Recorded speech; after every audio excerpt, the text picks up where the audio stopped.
Hello and welcome. It is Wednesday, March 23rd, and my name is Daniel Burke, and you're here with the fifth class in the series of our Introduction to LaRouche class series with the LaRouche organization.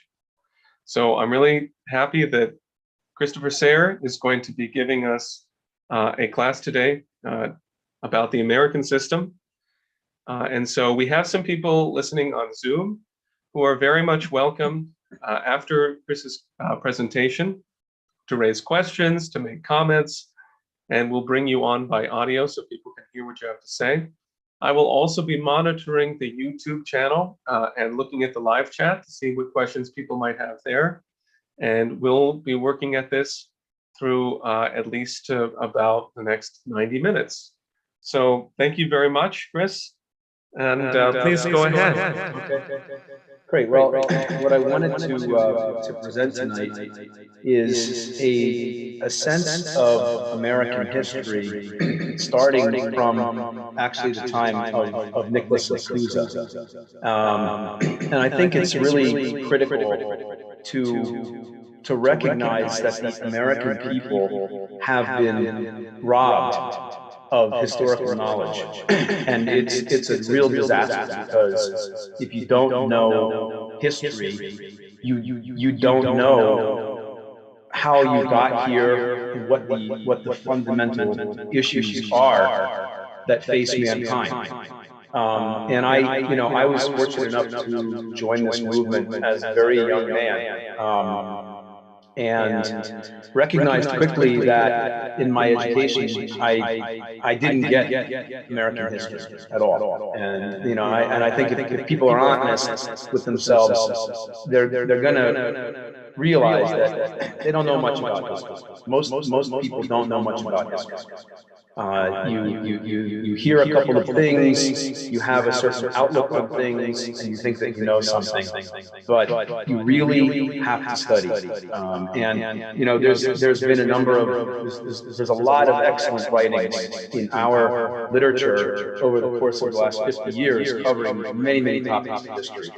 But one of the key things that LaRouche raised right from the beginning was, and also Helga LaRouche, who really did a lot of work on Cusa, was this phenomenal mind, Nicholas of Cusa. And this is, I want to start with a couple of quotes and slides from, and I hope that can people see these on the screen? You need to hit share screen. Okay.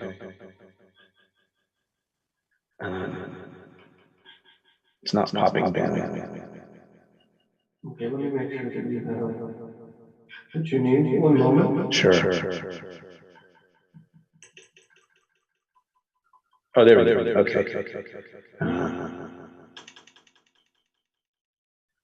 Give it a shot.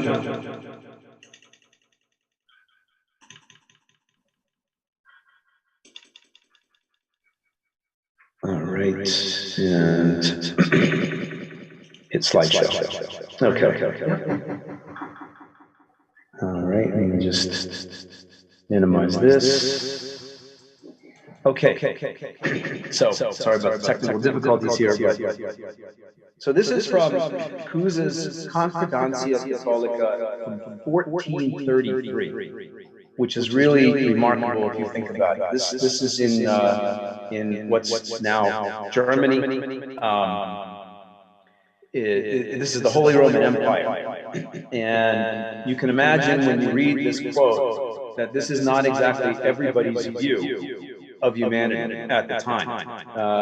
It isn't still today, but it was definitely not people's view at the time. Certainly the leaders. So he says, hence, since natural law is based on reason, all law is rooted by nature in the reason of man. The wiser and more outstanding men are chosen as rulers by the others to draw up just laws by the clear reason, wisdom, and prudence given to them by nature, and to rule the others by these laws, and to decide controversies for the maintenance of peace. From this, we conclude that those better endowed with reason are the natural lords and masters of the others, but not by any coercive law or judgment imposed on someone against his will. So that's remarkable, because at the time, obviously, most people thought that power is power, it's force, it's the power to impose your power over weaker subjects, not that reason is what guides law. Okay, I have to figure out how to get to the next one.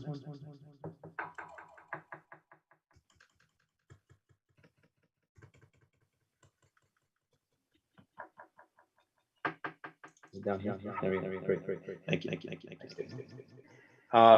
This goes on. For since we are by nature free, every governance, whether it consists in a written law or in a living law, in the person of a prince, can only come from the agreement and consent of the subjects. The agreement and consent of the subjects. For if men are by nature equal in power and equally free, the true, properly ordered authority of one common ruler, who is their equal in power, can only be constituted by the election and consent of the others. And law is also established by consent. This is from Book 3 of the same book. Natural laws precede all human considerations and provide the principle for them all. First, nature intends every kind of animal to preserve its physical existence and its life, to avoid what could be harmful, and to secure what is necessary to it. For the first requirement of essence is that it exists. But from the beginning, men have been endowed with reason, which distinguishes them from animals. They know, because of the existence of their reason, that association and sharing are most useful, indeed necessary, for their self-preservation and to achieve the purpose of human existence. All legitimate power arises from elected concordance and free submission. There is in the people a divine seed by virtue of their common equal birth and the equal natural rights of all men, so that the authority which comes from God, as does man himself, is recognized as divine when it arises from the common consent of the subjects. So this is remarkable. This is from 1433. Way before the Declaration, way before the even thought of the creation of the United States. And yet, Cusa has this idea. And the whole creation of the United States, I want you to consider, came from this line of thinking in Europe, even though it was clear that they were not going to be able to establish this kind of government in Europe, that it was too oligarchical. It was too disgusting to be able to establish this kind of government and recognize man as Cusa describes it. So, first key person here, John Winthrop. He's the first governor of the Massachusetts Bay Colony. And I would argue that the Massachusetts Bay Colony was really the first in the United States that attempted to embody this conception of man in the image of God and government by the consent of God. And as Winthrop says here, for we must consider that we shall be as a city upon a hill. The eyes of all people are upon us. That he and his friends escaped Europe, escaped persecution, and came to the Massachusetts Bay and set up a government with this conception in their minds, so that this was not just about them, this was about all of humanity into the future. And he describes why they left England. He says, "This land of England grows weary of her inhabitants. So as man, who is the most precious of all creatures, is here in England, more vile and base than the earth we tread upon, and of less price among us than a horse or a sheep. We use the authority of the law to hinder the increase of people. And thus it has come to pass that children, servants, and neighbors, especially if they be poor, are counted the greatest burden, which if things were right, would be the chiefest earthly blessing. The whole earth is the Lord's garden, and he hath given it to the sons of men, with a general condition, Genesis 1:28, increase and multiply, replenish the earth, and subdue it. So that's the idea of the Massachusetts Bay Colony. Cotton Mather was a leading figure in the Massachusetts Bay Colony and a tremendous mind, tremendous intellect, who made a huge impression on a young Benjamin Franklin, who read this essays upon doing good, many, many times. Had a profound impact on Benjamin Franklin, on the idea that your life should be committed to doing good, and that your nation should be committed to doing good. And one of the key things that was established in the Massachusetts Bay Colony, two very important things. One is a sovereign currency in the form of the pine tree shilling, which was unheard of at the time. I mean, you could only use British currency. The idea that they were creating their own currency, and that the idea of this currency, and they wrote leading minds like Mather, for example, in 1691, even after the Massachusetts Bay Colony Charter was revoked by the British, he wrote a paper on some considerations on the subject of bills of credit, not on money, not on monetarism, not on the value of gold, but on bills of credit. In fact, in that paper, he argues that people should accept these bills of credit as paper without any promise of gold whatsoever, right? And accept it based on what? Accept it based on the nation.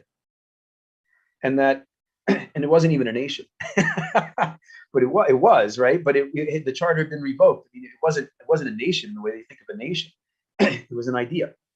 The other critical thing is manufacturing, infrastructure as well. They built a lot of infrastructure, but manufacturing. This is the Saugus Iron Works. This was the leading ironworks in the world in its time. It outproduced anything that was going on in England by far, and scared the hell out of the British Empire.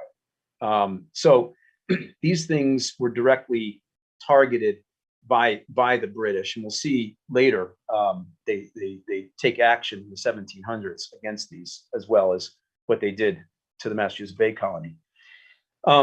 Now, so you have the Massachusetts Bay Colony, which is pushing these incredibly beautiful ideas. This creep, Anthony Ashley Cooper, first Earl of Shaftesbury, he became known as essentially the first colonial governor of the Americas. And he was, I believe he was the governor of Barbados. And Barbados was the center of the slave trade.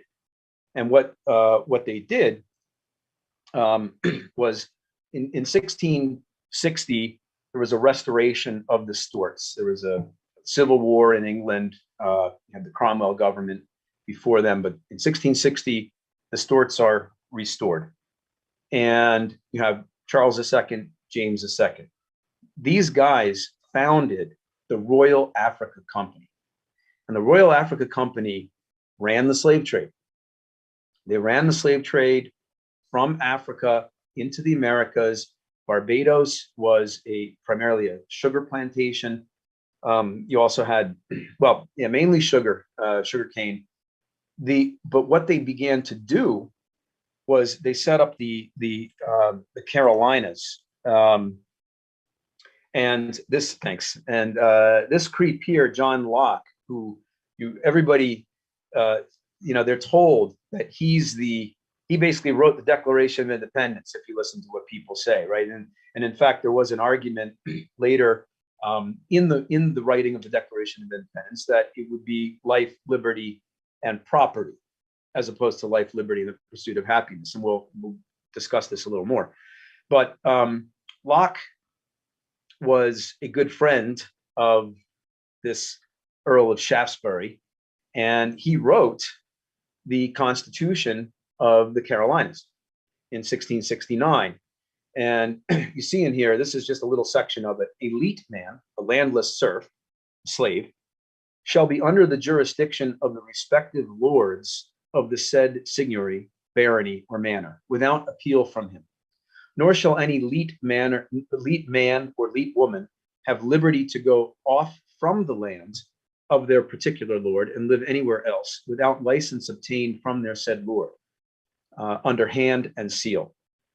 All the children of leet men shall be leet men, and so to all generations. Perpetual slavery. So you may have had indentured servitude at that time.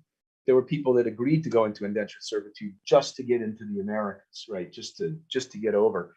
But they would agree to a certain amount of time of labor, but they were going to be free. Not under Locke's Constitution, this great enlightened man.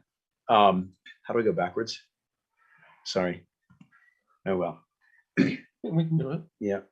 Okay, great. So what Locke did was set into law the idea of perpetual slavery, and what they did in the Carolinas. And the point, there's a very good article by Fred Haight. I don't have it right here in front of me, but you can. I really recommend people read this article by Fred Haight on the question of the slave trade, because his argument and what he shows is that it was not economically efficient to start slavery in the Carolinas. They were actually operating at a loss for a while. That wasn't the point. It wasn't about money.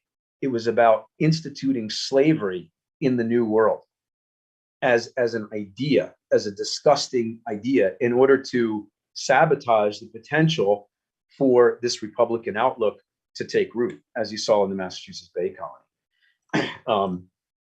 So I want to. There are a number of slides that are missing.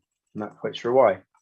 Oh, I know what it is. I went too far. There we go. Okay, back to Locke versus Leibniz. So, on the question of Locke versus Leibniz, I just want to show you two things. This is a book that John Locke wrote. It's called An Essay Concerning Human Understanding. There's a scene there. They're just seeing. Not seeing us. Oh, they're not. Oh, okay. All right. So you're not. Okay. So sorry. He's holding it in front of him. It's rather hefty. Yeah. It's a big, thick book called An Essay on Human Understanding. Now, the first chapter of this book, he states, he wants to set it right off, right from the beginning. No innate principles in the mind. There are no innate principles in the mind. Okay. Leibniz writes another book, which everybody should read. It's called New Essays on Human Understanding. And what he does is he takes point by point the essays in human understanding from Locke and refutes them in a dialogue. I'm just going to read one section from it just to give you a sense of it. He has the person who's speaking for Locke in here say, I am surprised by what you say about potential knowledge and about these inner suppressions. For it seems to me near a contradiction to say that there are truths imprinted on the soul which it perceives not. So what Leibniz says is, on this view, the whole of arithmetic and of geometry should be regarded as innate and contained within us in a potential way, so that we can find them within ourselves by attending carefully and methodically to what is already in our minds, without employing any truth learned through experience or through being handed on by other people. Plato showed this in a dialogue where he had Socrates leading a child to abstruse truths just by asking a series of questions and without teaching him anything, This is from the Meno. So that one could construct these sciences in one study, and even with one's eyes closed, without learning from sight or even from touch any of the needed truths. Although it is true that if one had never seen or touched anything, one would not bring to mind the relevant ideas. So this is the doubling of the square, which many people have probably done, and you've probably read the Meno dialogue, and you know what Leibniz is talking about here. But so he's saying that there are principles and truths, geometry, justice, things of that nature that are innate in the soul. And you see Locke's bestial view of man. Everything is the senses, everything is and everything is power over others. It's a totally Aristotelian concept. So now this idea of Leibniz is going to play a tremendous role later, because he also writes a paper on felicity, on the subject of happiness, where he discusses, and people should read that too, about the joy of the human mind, the joy of discovery, the joy of developing your mind, and that's where happiness comes from. That it's not instant pleasure, it's not instantaneous pleasure. So this is a very important concept later in the Declaration of Independence. So here's Ben Franklin. You can see he's working on science, and here is a pamphlet that he wrote in 1743. A proposal for promoting useful knowledge among the British plantations in America. And as you can imagine, this really freaked out the British. This was useful knowledge, and science was not to be spread throughout the plantations in America. It was supposed to be a slave plantation with a few people running the place, and everybody else, basically serfs or slaves. Franklin had a completely different idea. And the thing I want to get across is that people have one view of the United States or another. You hear this especially now. You hear it, you say, I'm on the left. I don't like the United States. We do terrible, evil things all over the world. I hate the United States. Then you have people on the right who say, I love the United States above everybody else. And I don't care what we do. I don't care if we do hideous things. It's my country, right or wrong. And of course, that quote, my country, right or wrong, is not the end of the quote, because it's my country, right or wrong, if right, to keep right, and if not, to be set right, is how the actual quote goes. But people don't know that anymore. So you have this now. So do you have to pick between those two things? Obviously not. You have to study the history of the United States. You have to know what the fight was in the United States. So you had the British imposing slavery and a bestial view, but you also had this conception of the Mathers, Franklin, of a higher idea of mankind. Washington. This is him, a young George Washington, with the idea of moving the colonies west, because one of the key things that the British wanted to do was to lock the colonies in on the eastern side of the Appalachian Mountains. Young George Washington, working with Alexander Spotswood and different patriots at the time, wanted to get on the other side of the Appalachian Mountains, build canals, develop the place. This was what they had in mind. So in between that and the Declaration of Independence, you as people generally know, and you hear it in the Declaration of Independence, there's a series of abuses that the British committed against the United States. Now, two of the key things I would say absolutely critical: 1750, the Iron Act, where they banned the production of iron in the United States, and 1751, the Currency Act, where they banned any sovereign US currency. So the Declaration of Independence is is written. You see Ben Franklin there standing up. Obviously, Thomas Jefferson is given a lot of credit for the writing of this. I think he certainly had input in terms of ideas, but he definitely had some problems as well. His own predilection towards slavery and his own tendencies towards pleasure as opposed to the philosophical mind. Franklin's the key person in this, and Franklin is the one who really pushes for the idea of life, liberty, and the pursuit of happiness, not property, not this idea of Locke's property. This slide is at the end of the American Revolution. I'm going to skip the details on the Revolution in this class, but I think people should really go and read as much about the American Revolution as you can, because this is an amazing thing. And at a certain point, like I said, I realized I didn't know anything about the American Revolution, and I went and started reading a number of books on it. And it's how can you be an American if you don't know how the country was created? I mean, I'm not like lecturing people. I'm just saying that was how I thought to myself. I said, my God, I'm embarrassed, you know? So now here's Washington. He could have been king.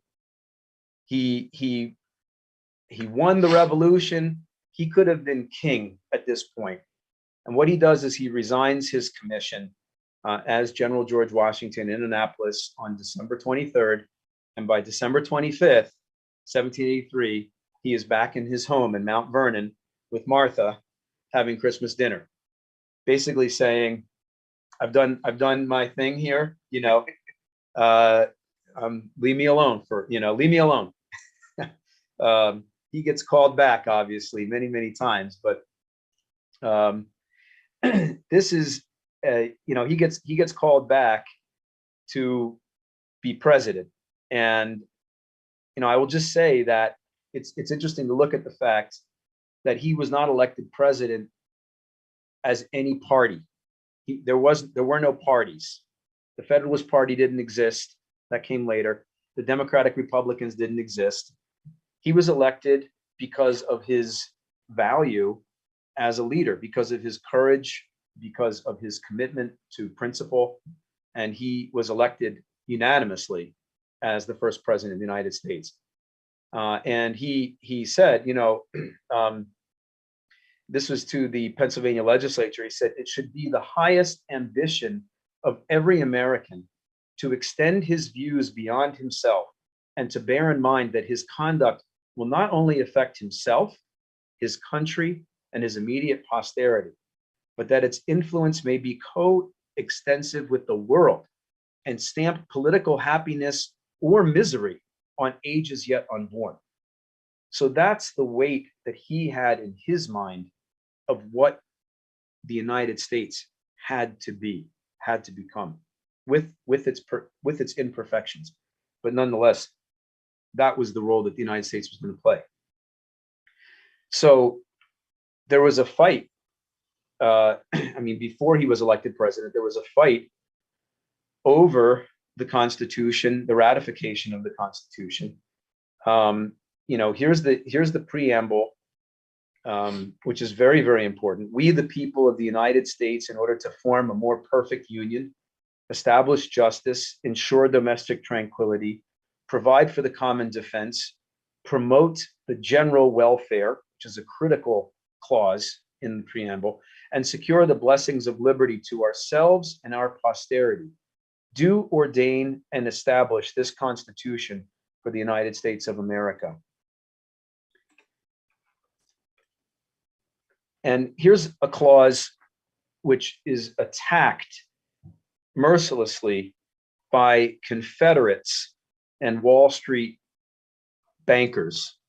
The necessary and proper clause, Article 1, Section 8, to make all laws which shall be necessary and proper for carrying into execution the foregoing powers, and all other powers vested by this Constitution in the government of the United States or in any department or officer thereof. in the fight to ratify the Constitution, you had Federalists who wanted the Constitution, and you had anti-Federalists. And they, like Patrick Henry, who, most people know, give me liberty or give me death, right? This was during the Revolution. He was a real firebrand. He was very, very much against the British Empire. He wanted freedom. But Patrick Henry was an anti-Federalist. So when it came time to actually creating this constitutional republic and giving power to a federal government, because the problem that became clear during the American Revolution, the problem that became clear to George Washington, to Hamilton, to many others, it was a constant fight to get funds, troops for the revolution, a constant battle. There was the states' rights policy was firmly there. So, these guys wanted a strong federal government. Patrick Henry argues, among 10,000 implied powers which Congress may assume, they may, if we be engaged in war, liberate every one of your slaves, if they please. And this must and will be done by men, the majority of whom have not a common interest with you. Have they not the power to provide for the general defense and welfare? May they not think that these call for the abolition of slavery? May they not pronounce all slaves free? And will they not be warranted by that power? So that's a pretty disgusting point of view. But the point I want to make is that this disease in the United States of slavery and states' rights is a common cause of a lack of progress again and again in the nation. And you just see it again and again and again from the beginning of the Carolinas all the way through. And it's not geographical. It's New York, Wall Street.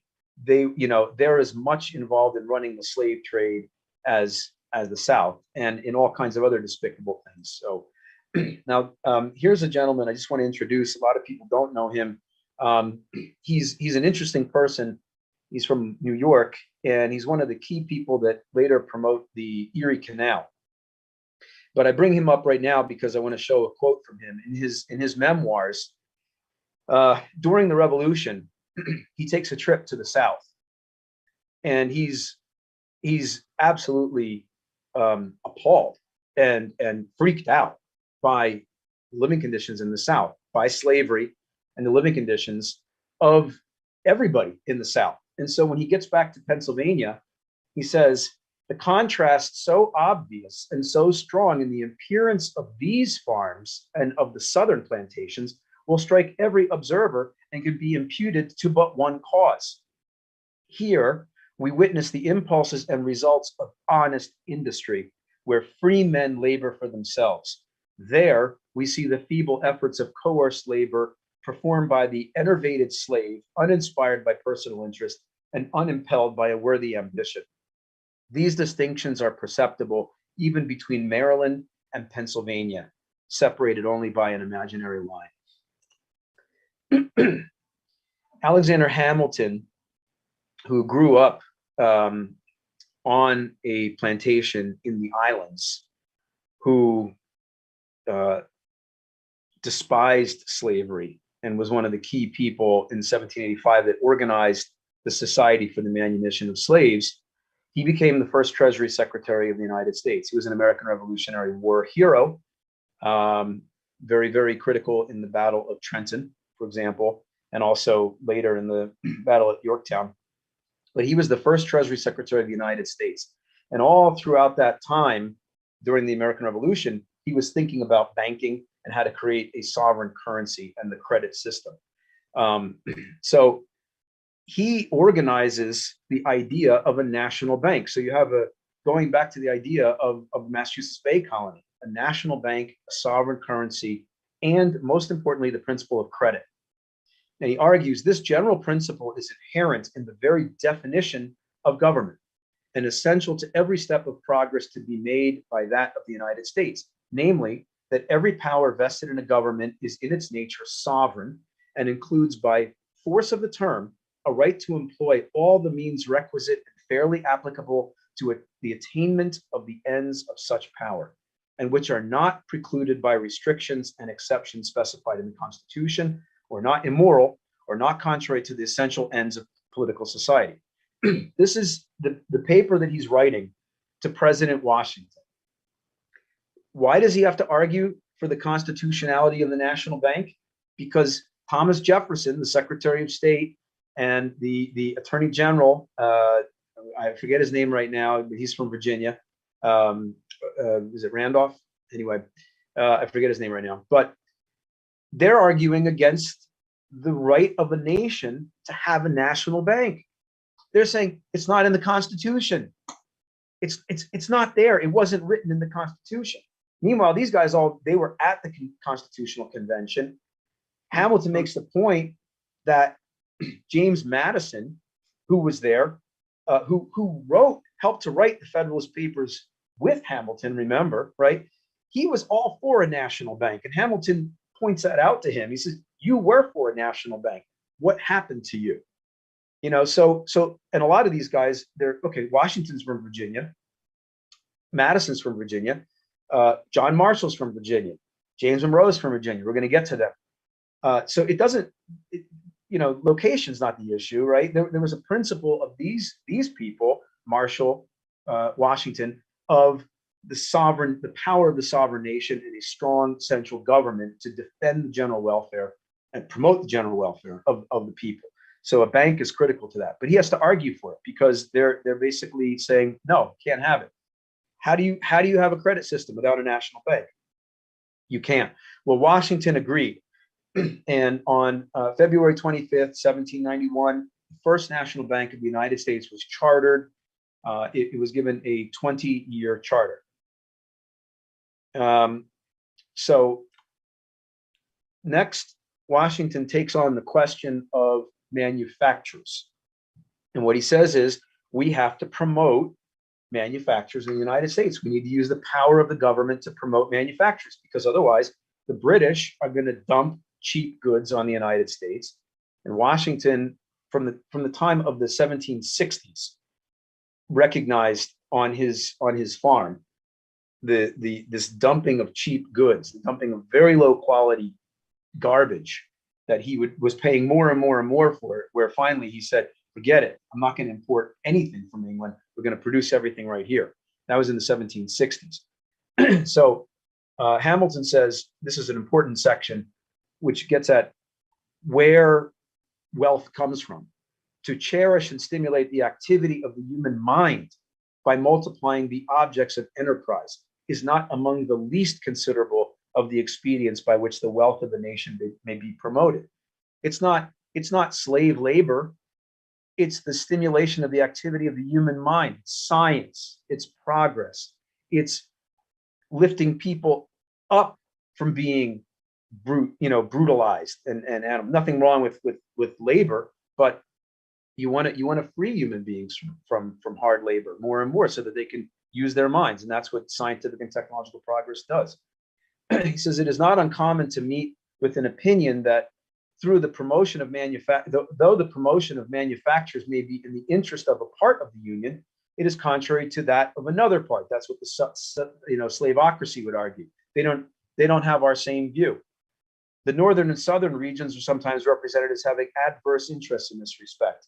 Those are called manufacturing, these agricultural states, and a species of opposition is imagined to subsist between the manufacturing and agricultural interests. So he's already beginning to figure out and realize we got to get the South industrialized. We got to get civilization to the South. Otherwise, we have a real problem here. The country's already beginning to fracture. Now, here's a real pig, Aaron Burr. He is, of course, as people may know, the man who assassinates Alexander Hamilton in 1804. He also sets up the Bank of Manhattan, which later on becomes Chase Manhattan Bank. And there's an article that I wrote. It's going to be coming out in a newspaper soon in the New Federalist. on the Manhattan Company and the way that they swindled New York around the water supply, because basically they took over the water supply, but they did as little as possible to provide fresh water, and they basically used, and there was a clause that they put in there. They used this clause to set up a bank, and they created a bank as opposed to creating a water supply. So it took the Army Corps of Engineers later to actually move in and create what we now have with the Croton Reservoir, et cetera. But so that's important. But you know, it's not just the South, it's Wall Street, it's Burr, it's these guys. So moving along, James Madison, who we remember had argued against the National Bank.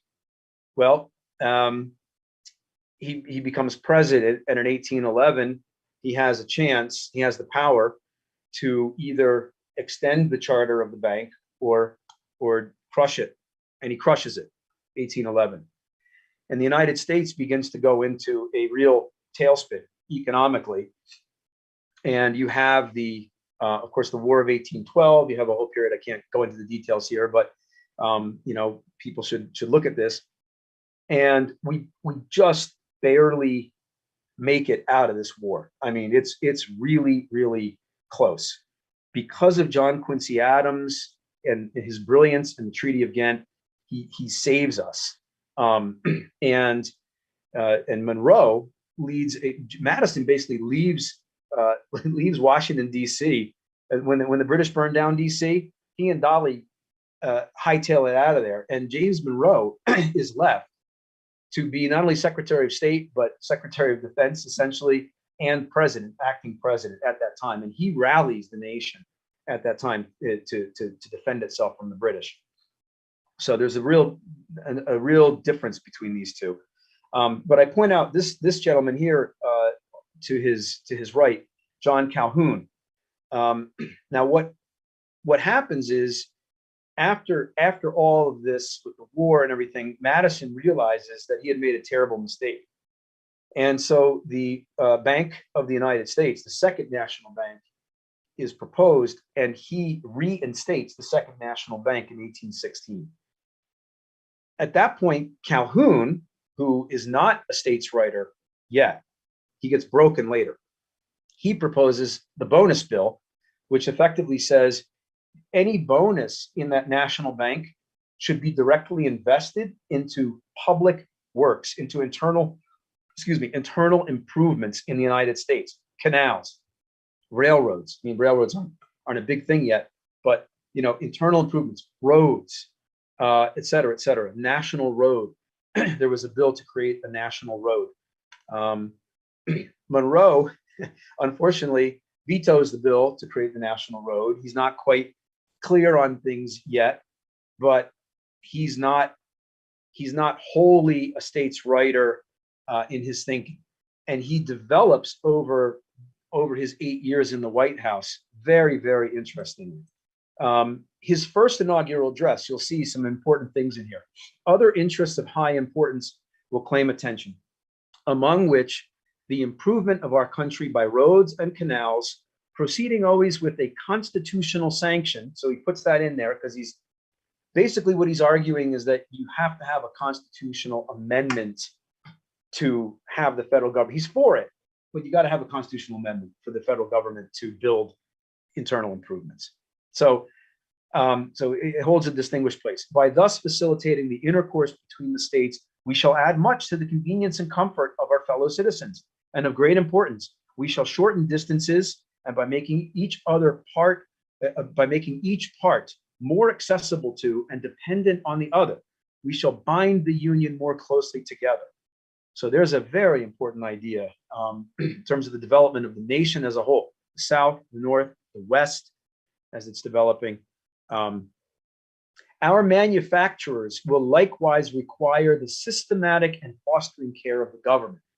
So even though Hamilton's idea of the subject of manufacturers did not get adopted, the National Bank did, but the idea of protecting manufacturing did not, in that sense, or fostering manufacturing. That was never made into law. He then brings it up again here. Monroe brings it up. And many, people may know the case of Paterson, New Jersey, right down the street here, 20 minutes away, which was Hamilton's project of creating a model city of manufacturing, backed up by government. So he says, possessing as we do all the raw materials, the fruit of our own soil and industry, we ought not to depend in the degree we have done on supplies from other countries. The capital which nourishes our manufacture should be domestic, and its influence in that case, instead of exhausting, as it may do in foreign hands, would be felt advantageously on agriculture and every other branch of industry. Matthew Carey, DeWitt Clinton, Nicholas Biddle, three critical people. Matthew Carey, who's the father of Henry Carey, which we'll get to in a few minutes. Matthew Carey was one of the key writers, pamphleteers out of Pennsylvania that championed the American system and Hamiltonian economics and fought tooth and nail for that, and fought to free Monroe, President Monroe, to be able to do that in the 18 teens and early 20s. DeWitt Clinton, who was mayor of New York, governor of New York, U.S. senator from New York, one of the key people who promoted the Erie Canal, single-handedly basically got the Erie Canal built. And Nicholas Biddle, who was the head of the Second National Bank of the United States in 1816 to 1836, and he became the head of the National Bank in 1819. For 3 years, he went through a bunch of different people who did not use the National Bank effectively. It wasn't until 1819 he came in and used the National Bank to direct credit into all kinds of projects around the country, internal improvements, which we'll see in a minute. One of the key people is this Virginian John Marshall. He is the Chief Justice of the Supreme Court, and he really single-handedly creates a Supreme Court that uses its power to defend the Constitution and promote this idea of the general welfare. So he writes, basically what the states try to do is to start taxing the national bank. He argues in McCulloch versus Maryland that no state can tax the national bank. Congress has the power to pass all laws necessary and proper to carry out its delegated powers. So that's critical at that time, 1819. That also backs up what Monroe's better tendencies are. And one of Monroe's last acts that he signed into law is the General Survey Act of 1824, which says that the Army Corps of Engineers, which you see the insignia of here, will be directly involved. All kinds of colonels and people coming out of the Army Corps of Engineers. It basically became an engineering school. It was not, as John Quincy Adams would say later, who was Secretary of State under Monroe, it was not for the military to go, abroad searching for monsters to destroy. It was for projects to build in the United States, to develop the nation, and to be a city on the hill that and later to help other nations develop, to build canals and railroads in other countries, like George Washington Whistler, who died building the railroad in Russia in 1849. He came out of the Army Corps of Engineers. On the question of infrastructure, John Marshall weighs in again, Gibbons versus Ogden. The Constitution gives the federal government supremacy over interstate commerce. This power, like all others vested in Congress, is complete in itself and may be exercised to its utmost extent. He rejected the narrow construct interpretation of the Constitution, which would cripple the government and render it unequal to the object for which it is declared to be instituted. What is the slaveocracy's response to the General Survey Act? John Randolph of Roanoke.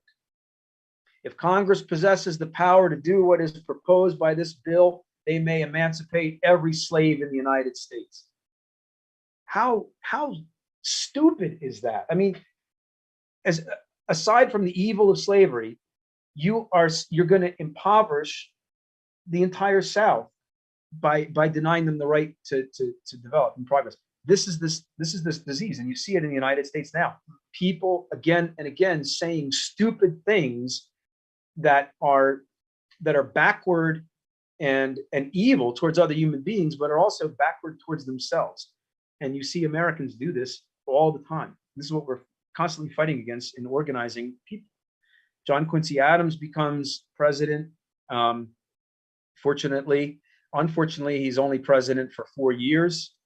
But in those 4 years, he unleashes the General Survey Act to build railroads and canals all over the place. And even these creeps, Andrew Jackson and Martin Van Buren, who do everything they can over the next 12 years, 16 years. I guess Van Buren was reelected. No, Van Buren was only in for 4 years. They do everything they can to undo. Jackson kills the National Bank, etc. Van Buren vetoes the General Survey Act. He basically undoes the General Survey Act. So that's what they do. So Abraham Lincoln, when he's a state representative, the only other elected official at the time he was an elected official was state representative from Illinois.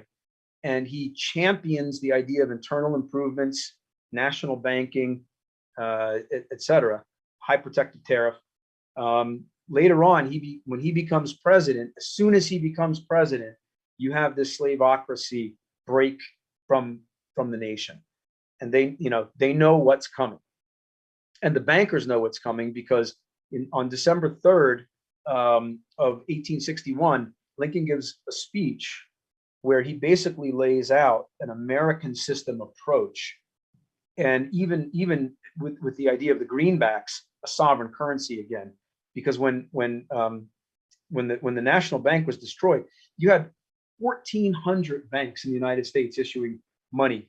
1,400, right? There was no central currency anymore in the United States. There was no dollar that was backed and deployed as credit for the development of the country. There's all these private banks. So Lincoln brings in the greenback. He's under attack immediately by London banks, by Wall Street banks, in the middle of the Civil War, and yet he basically pulls together Jay Cook. They sell bonds, the 520s, which are 5% over 20 years. The American people buy these bonds, and we basically finance the Civil War, the North, to defeat the Confederacy once and for all, which is critical. Obviously, you had to save the Republic. We would have lost it. Here are the greenbacks that he issued. In the middle of the Civil War, Lincoln starts the Transcontinental Railroad. And this is something that I didn't realize until I started looking at the history of the Transcontinental Railroad. I thought it came after the Civil War. Actually, he's already deploying U.S. generals like Grenville Dodge, who basically said, I don't want to work on a railroad. I want to defeat the Confederates. You need to stay focused on that. And Lincoln said, no, we need to build this railroad. And he sent Dodge out west, and the Army Corps of Engineers, and they mapped out the best line for this railroad.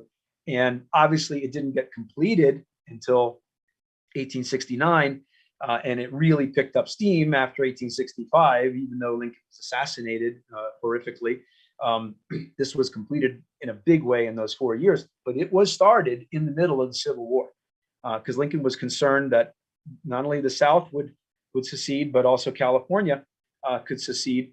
And he also had all kinds of plans. In that speech on December 3rd, he talked about the railroads that he was going to build in the South, even in the middle of the Civil War. I mean, we were ripping up some railroads at that point, but the idea was, to get to develop the South. So Henry Carey was his economic advisor, a real genius. Matthew Carey's son developed ideas like the harmony of interests, which is this idea of the North and the South, and agriculture and industry.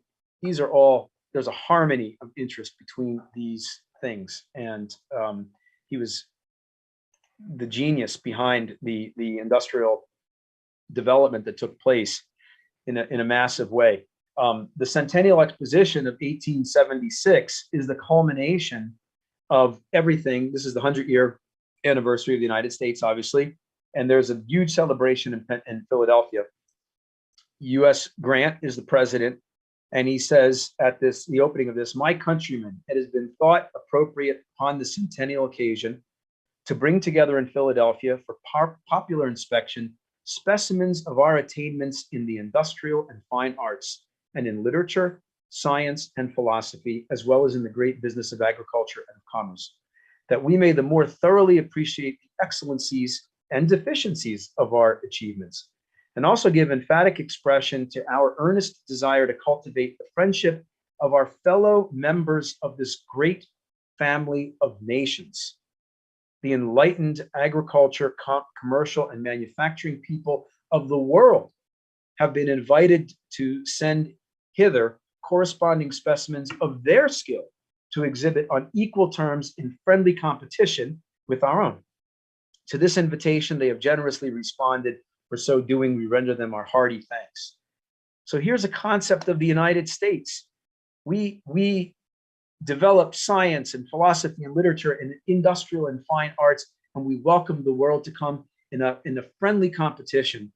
But we're going to share this knowledge. We're going to share this knowledge because we want to free mankind from the British Empire system.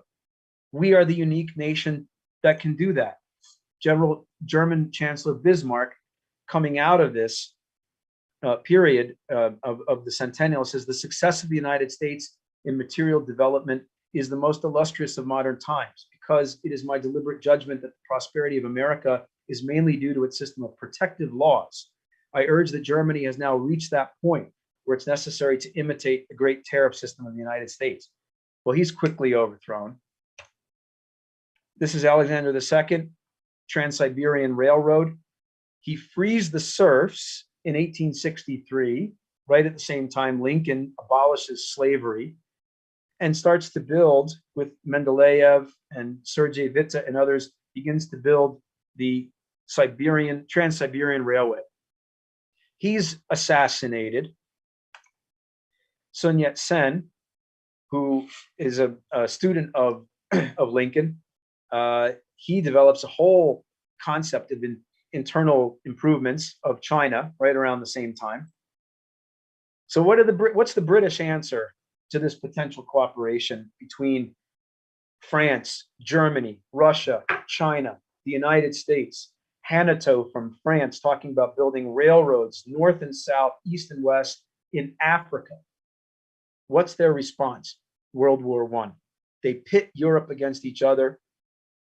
You have, France against Germany, Russia against Germany, China against Germany, the United States against the whole thing gets broken apart in a bloody war. And I end the slideshow there because, look, that's where we're at right now. We're on the brink of a potential nuclear war at this point.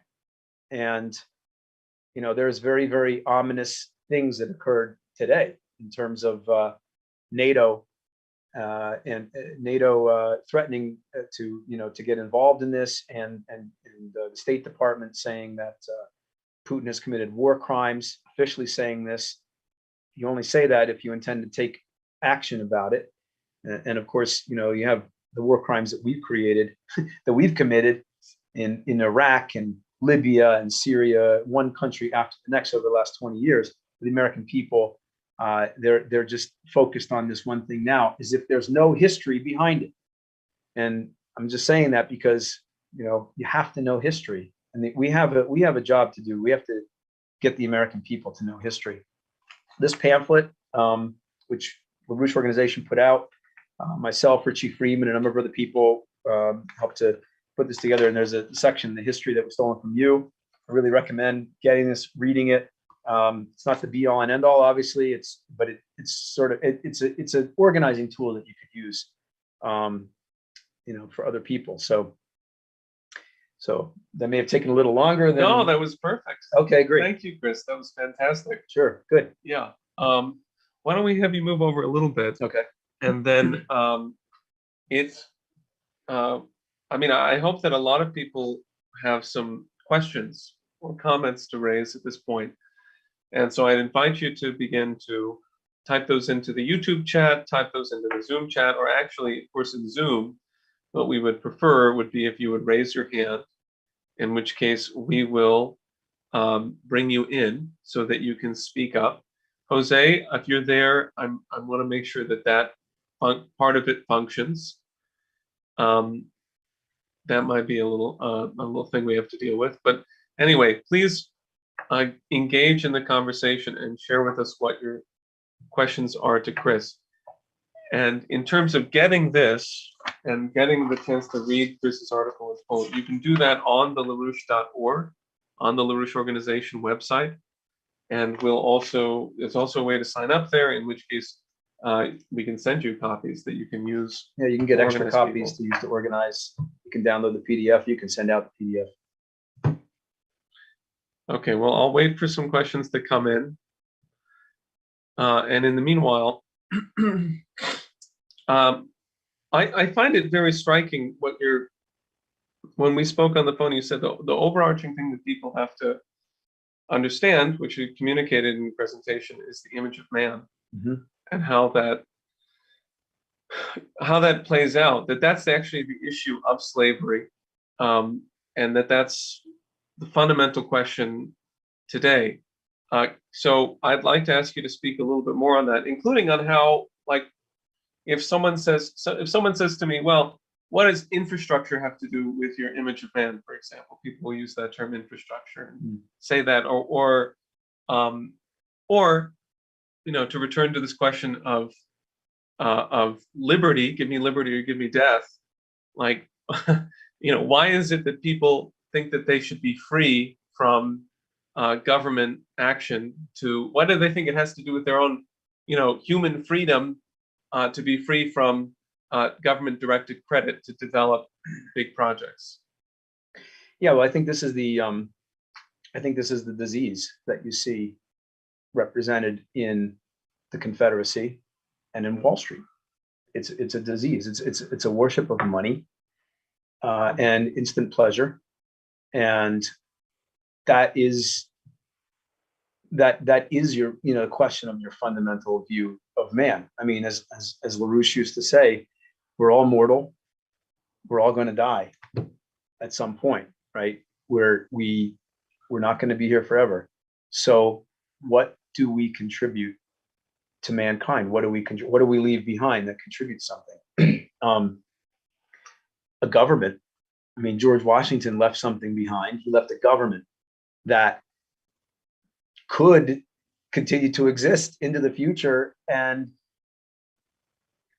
create a condition of life for people, not only here but around the world, where people have the four freedoms that Franklin Roosevelt talked about. The freedom from fear and freedom from want, and this kind of idea that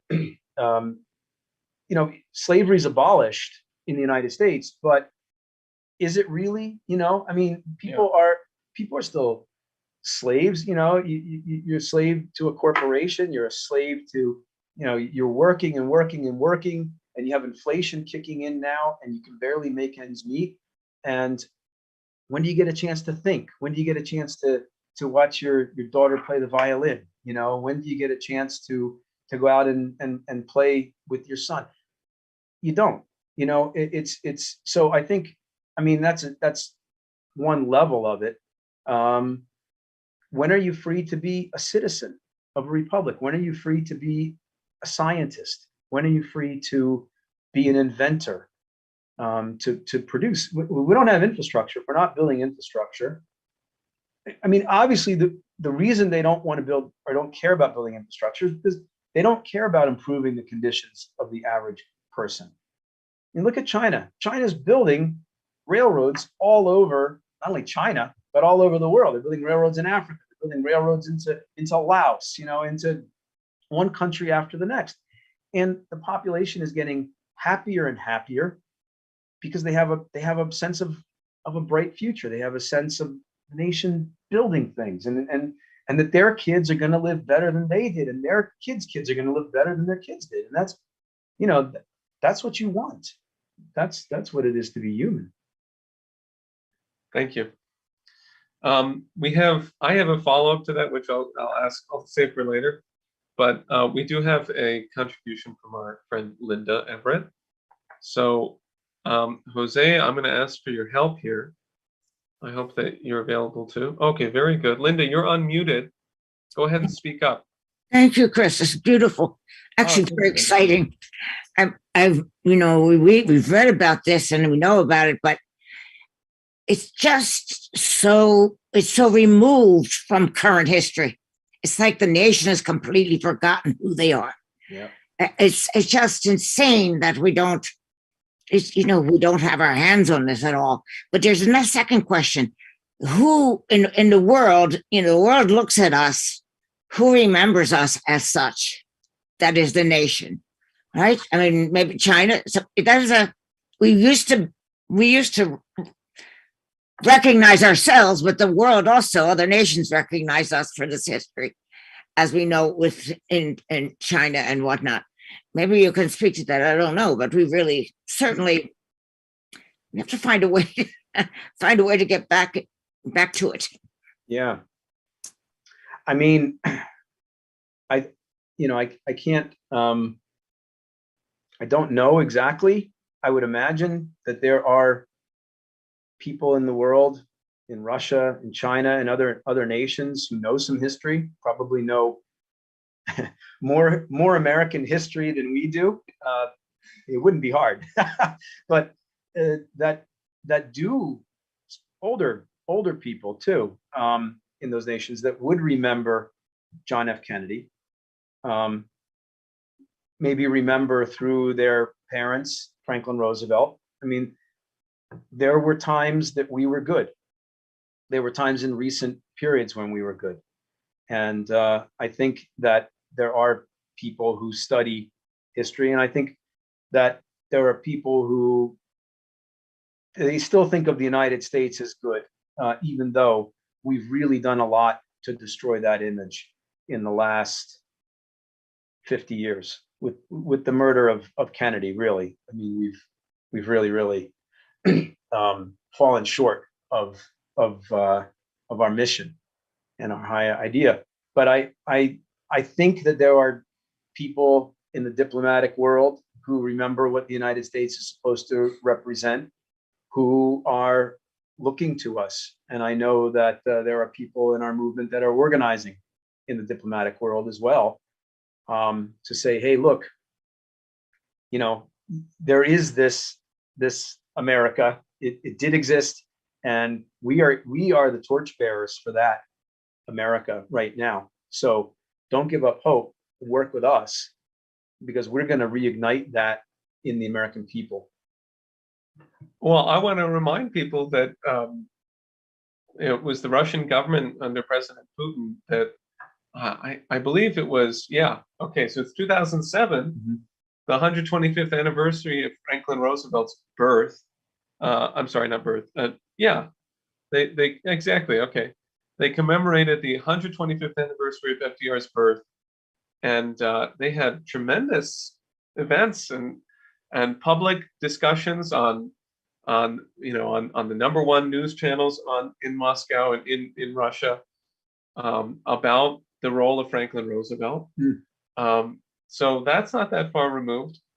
And if you look at the statements of former World Bank chief economist Justin Yifu Lin in his interview with Mike Billington of VIR, he also agrees wholeheartedly about the importance of Hamilton and of Carey and Friedrich List, of the American system of economics. So, I mean, it's pretty straightforward that the people who are, making motion in the world, or for example, Sergei Glaziev, who are former advisor to Vladimir Putin, are very much aware of what used to be. So I think that should be an encouragement to people. But it goes to what you're raising, Linda, goes to my follow-up question, Chris, which is that, so I keep on getting this question: how could this possibly be done quickly enough? In other words, the education of the American people, or the revival of this kind of mode of government? And I think that's a pretty tough question.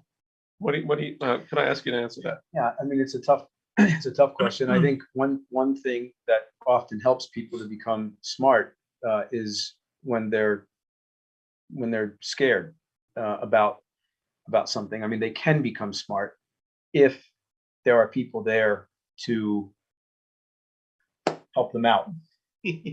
And because in a time of crisis, you know, Yeah. people are open to profound ideas. But I think, I mean, we have to organize. There's no substitute for it. And you know, we organize in the street, we print pamphlets, we talk to people, we organize on the internet. We organize. Daniel has been doing an absolutely tremendous job, and I think the combination of those two things are absolutely critical together. People need to see people on the street showing courage, and you know, I mean, people come up and say, "Wow, you have a lot of guts to be out here saying no war with Russia." You know, I agree. What do you want me to do? And get them this pamphlet, you know, among other things, as well as get them to organize their friends and neighbors. But you know, what Daniel's doing with the internet, we can reach thousands of people very quickly. Ideas can spread. I mean, part of the problem with the internet is trite, stupid ideas can also spread. Yeah. But you know, in a situation like this where we couldn't possibly get to the number of people that we need to get to just on the street, we just can't. We have to use every means available to us, and you know, I think social media is a critical thing that we've got to get our ideas out. I also think you know, this question is usually posed by people who are you know, they're wavering. They're sort of like, should I or shouldn't I? Yeah. But as soon as you confront the question about what's actually happening, or the principles that are required to address the crisis, Right. then it's posed to you that you have to do something about it, or you can shrink. You know. Yeah. And so it's good to turn this question back on people, which is sort of like, well, how quickly could you make the commitment? Right. Right. You could do it What are right you going now. to do about it? You? Yeah. Right. So Exactly. in you, it doesn't take more than a moment. Right. At this point, that you realize there's a decision, and as things get, you know, as things change, I agree with you that like more people will be put in that decision moment, and then it's not a matter of time. Mhm. You know, it's a matter of the strength of ideas. It's a matter of passion for humanity. That's what Shelley talks about. Yeah. I want to read what Philip Ulanowski put into the chat. He says it's just a quote from John Adams. I must study politics and war that my sons may have liberty to study mathematics and philosophy. My sons ought to study mathematics and philosophy, geography, natural history, naval architecture, navigation, commerce, and agriculture in order to give their children a right to study painting, poetry, music, architecture, statuary, tapestry, and porcelain. Yep. Okay, well, I want to invite anyone else who'd like to make a comment to please do so. We have a nice question here from Rachel Brown. Oh, excuse me. Well, basically, you know, to what degree are we, what is the nature of our challenge to the mainstream views? I'm also curious about how these things will break down in terms of, like, as it becomes more obvious that the Federal Reserve can't do anything, you know, that just by existing they're causing the problem, Right. Then we do have this sort of, it's interesting, like there's only one congressman in the House of Representatives right now that I find to be somewhat principled, being Thomas Massie. Maybe there are others that I don't know, but he seems to discuss these things, but there's no solution concept from him. There's no idea of how to, you know, of how to provide credit into the economy, He complains about the cartels, Mhm. the agricultural cartels. He complains about the Federal Reserve, the financial cartels, and and so forth. But he doesn't actually. He even stands up against some of the sanctions bills that Yeah. are really Oh yeah. heinous, and he deserves to be lauded for that. But where's the where's this? Where's the solution? Yeah, where's the transcontinental railroad of today? I included as the thumbnail to this discussion on YouTube a picture of Nawapa. Mhm. So Yeah, I saw that. I'd like to ask you if you can speak a little bit about the rest of the pamphlet, in other words, Yeah. about what do we do today to carry this through. Sure. Well, I mean, to answer your question, first, you go into this, but where's the Transcontinental Railroad? It's in China right now, right? I mean, so I was talking with a leading organizer of our movement earlier this morning, and he was just saying to me, look, the question is not whether there's going to be a new financial architecture at this point. Mm-hmm. The question is, what's it going to look like? Because there is going to be a new financial architecture in the world. I mean, it's been smashed to bits now, kicking Russia out of the SWIFT system, telling China, you got to stick with us or else you can't work with Russia. And they basically said, screw you. You can't tell us who we're going to work with or not, right? So there's going to be a new financial architecture, and our ideas, Lynn's ideas, Yeah. Helga's ideas, they're there. I mean, and then Lynn and Helga are the American system, and plus, right? So here's the centerfold of our lovely pamphlet, and here you can see a number of things. One is NWAPA, North American Water and Power Alliance. This was designed in the 60s, and it was never built. Kennedy was assassinated before it was able to be built. But this is TVA times 10. And if we committed ourselves to doing this right now, we could retrain every young person who has no future right now, to learn how to be at least a productive construction worker, but better, into the future, engineer, scientist, whatever, right?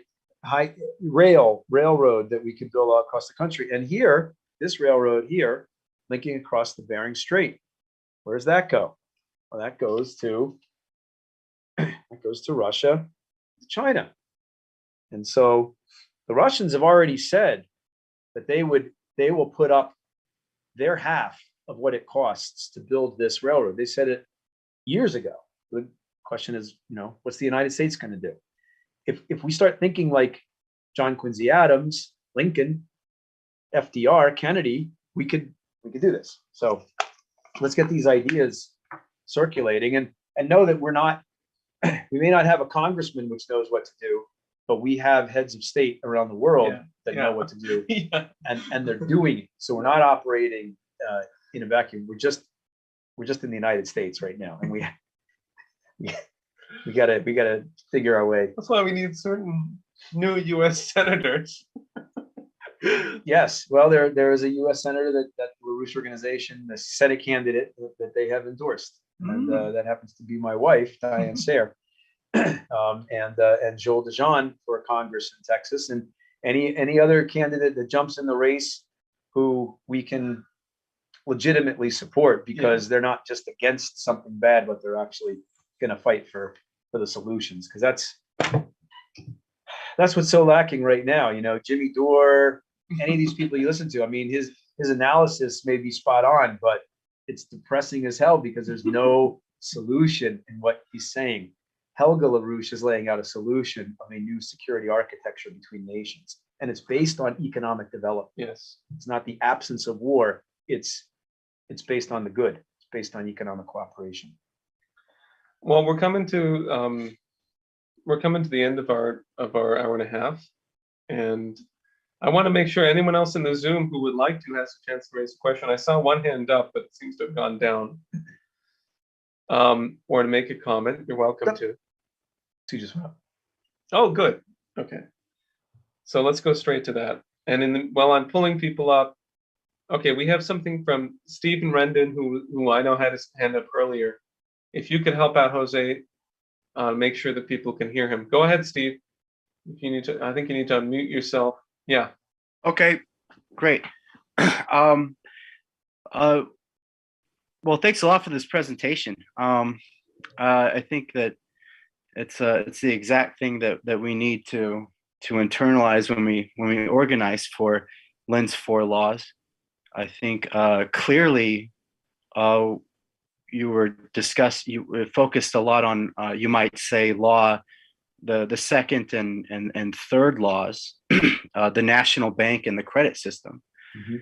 And to me, and you brought up this very curious, the curious case of Calhoun has always stuck out as I thought as exemplary of the problem, and really the solution is implied, because counterposed to this case is obviously is J.Q. Adams, who is just a mountain, a giant of intellectual American thought.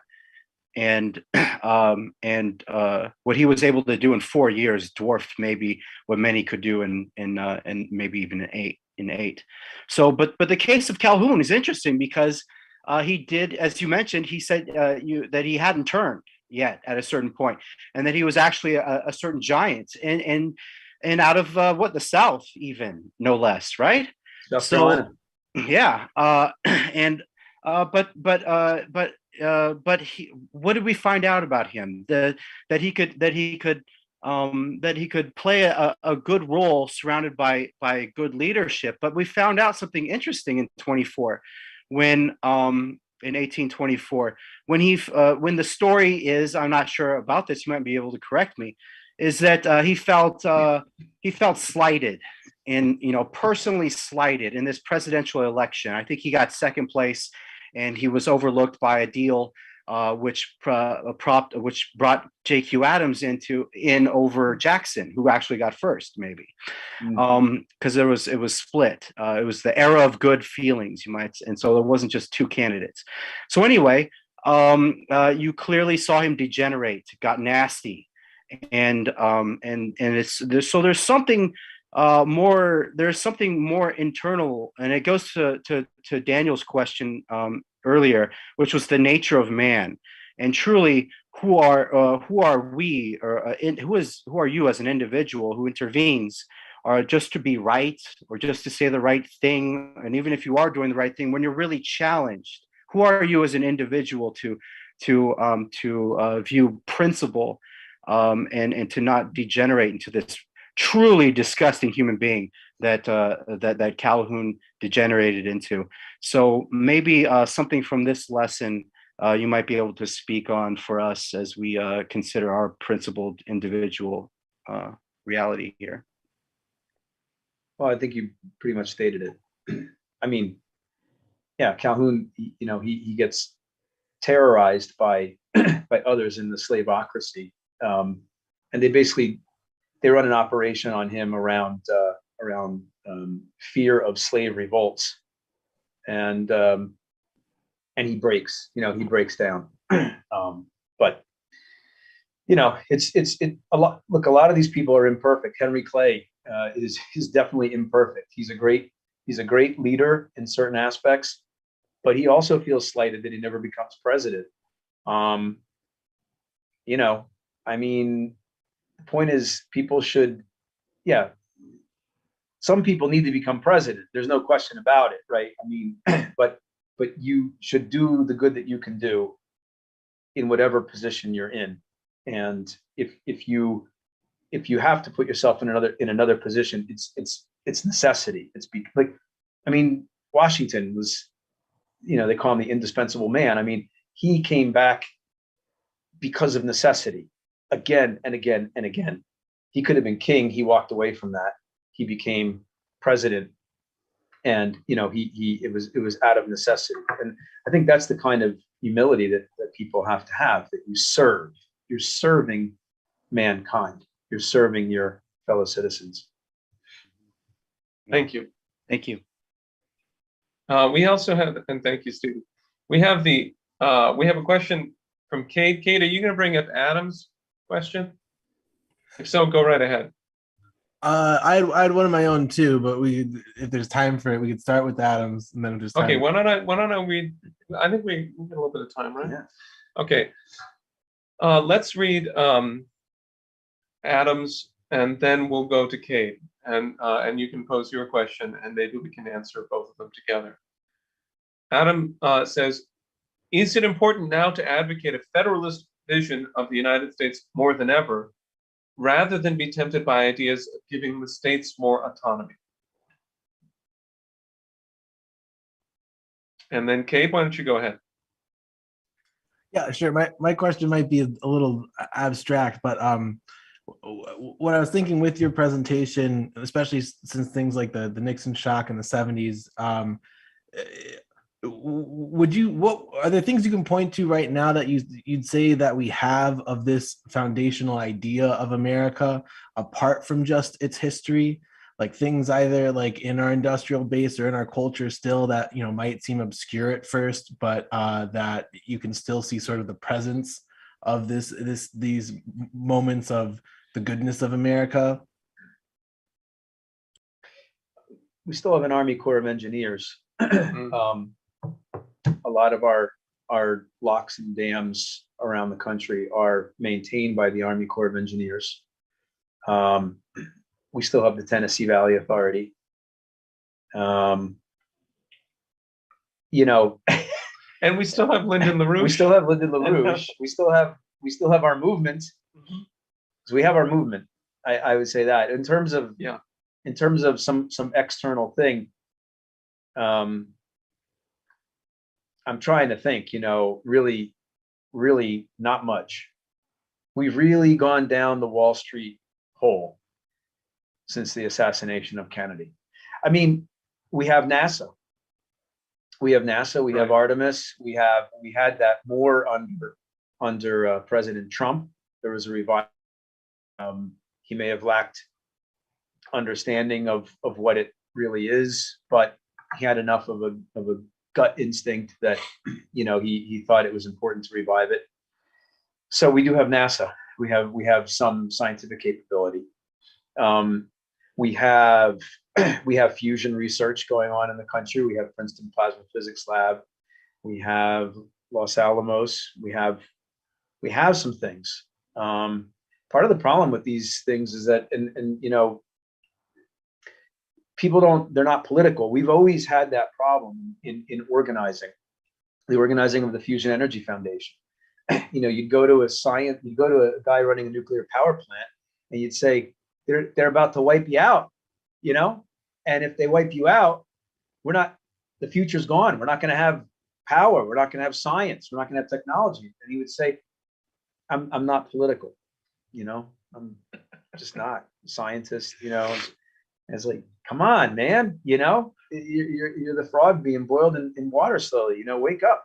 And so it took our movement to really push for nuclear power and fusion power. And I must say, I'm excited about some of the breakthroughs in fusion that are going on. When I hear talk about, you know, plasma pinches and this kind of thing, I remember being 15 years old, sitting in Lyndon LaRouche's living room with Dr. Moon and all these different people who were working in the fusion program, and they were all talking about that, how you got to get this pinch to work right in the right way. And now you have you know, supercomputers can artificial intelligence.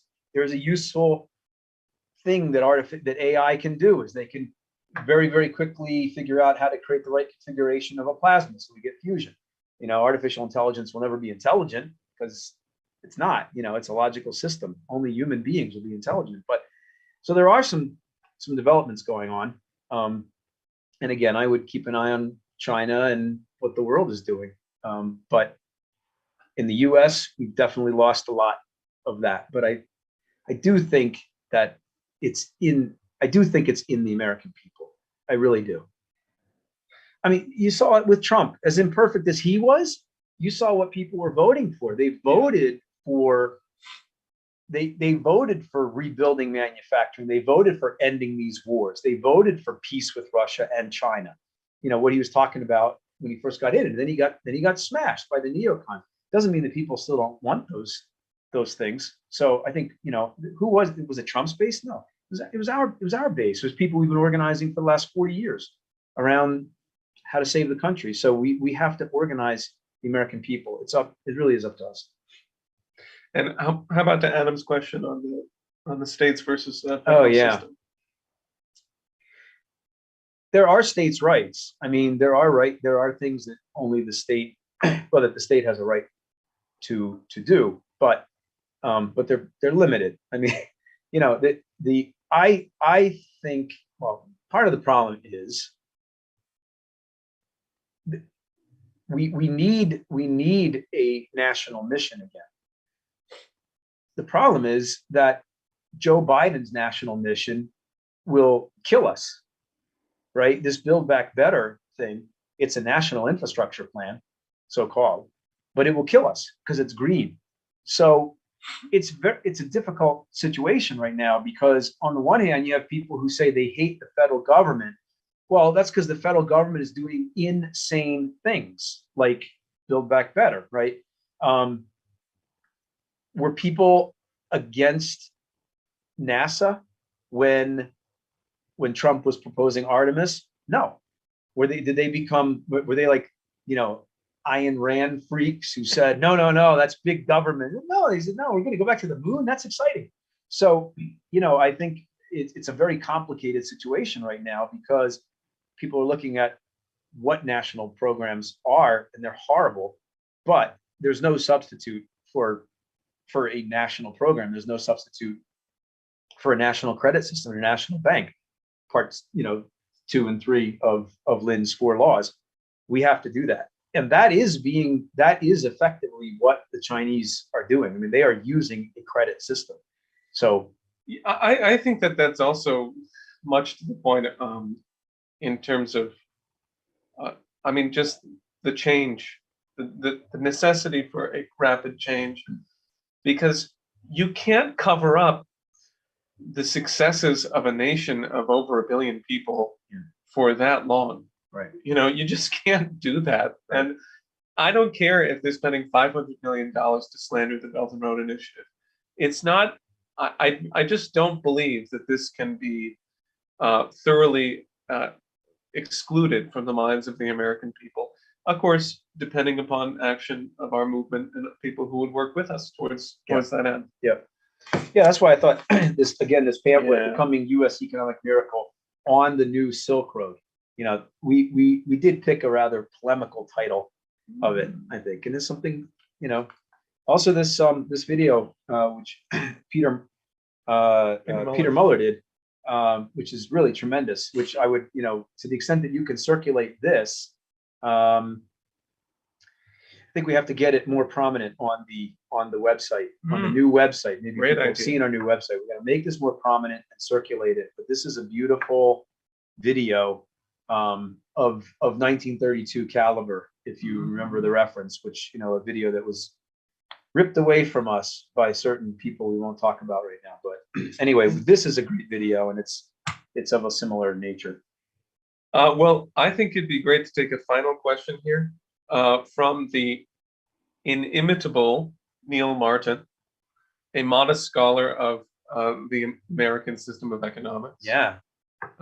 That's how he describes himself. Others might not call him necessarily so modest. He's quite accomplished. So please go ahead, Neil.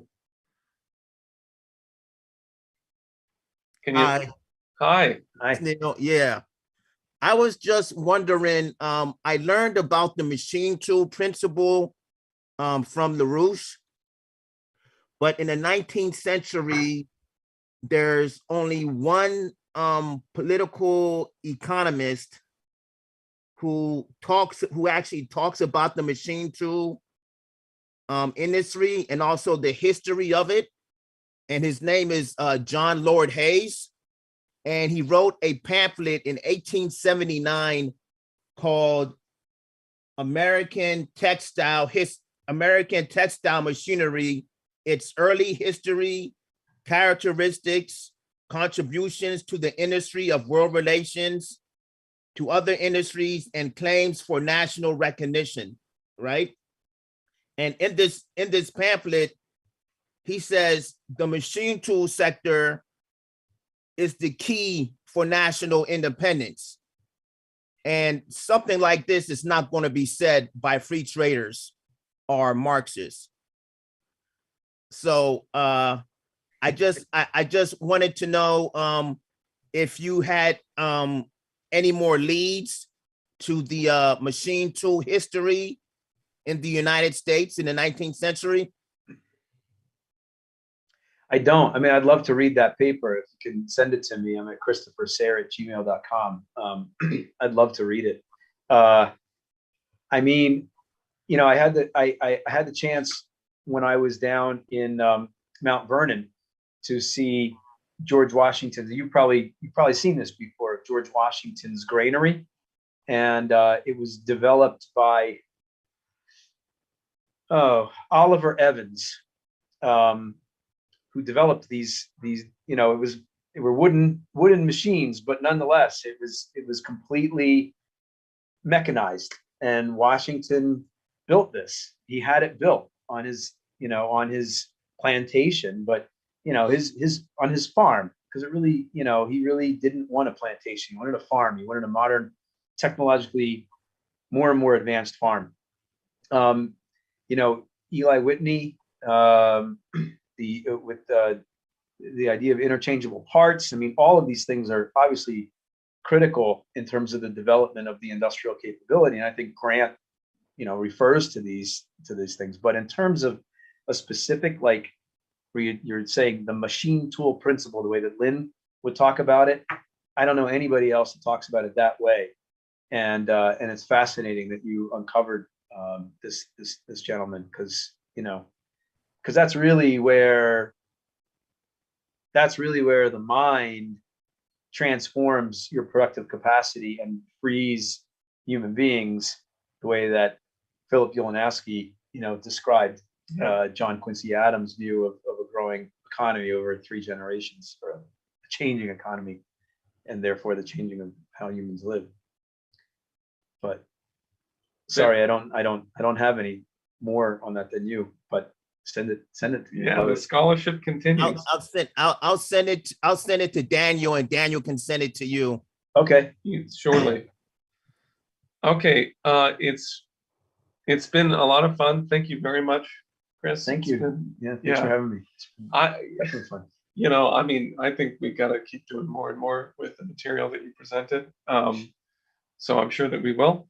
Great. Thank you everyone for watching, and come back to us in a week for the next class, which will be a discussion of Vernadsky, the Russian-Ukrainian biogeochemist, and his contributions to fundamental science. And then in addition, this Sunday, you can join us if you are registered to the class on the LaRouche organization website, excuse me. And we'll have to make sure that we get that available to people on the website, how to register for it. But at 8:30 p.m., we'll be doing an in-depth section on a paper by Lyndon LaRouche from, I believe, 2007, called Building the Real American Party. And we'll make sure you get that link if you register. So thank you, everyone, and good night. Night.